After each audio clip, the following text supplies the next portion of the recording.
Witam Państwa serdecznie. Jeżeli jesteśmy użytkownikami programów CAD Kuchnia albo CAD Decor Pro, możemy stworzyć własną bazę listew dekoracyjnych. Pierwszym krokiem jest wyrysowanie kształtu wybranej listwy, którą chcemy użyć w projekcie. A następnie na pasku narzędzi odnajdujemy ikonkę listwy. Wybieramy rysowanie listew, edytor profili oraz klikamy w ikonkę ze ścieżki.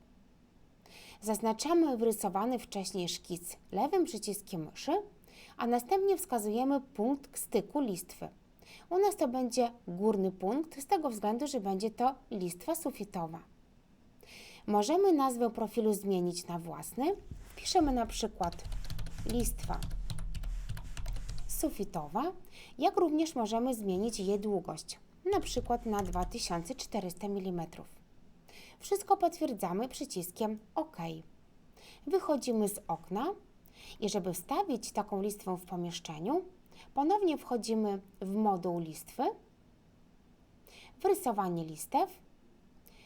W typie listwy wybieramy profile użytkownika i w tej chwili klikniemy na naszą listwę sufitową. Wybieramy następnie ze ścieżki i zaznaczamy ścieżkę, którą wcześniej wyrysowaliśmy. Rysujemy.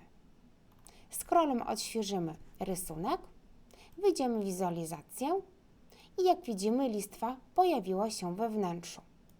Możemy ją zaznaczyć, zmienić kolor, nadać również właściwości.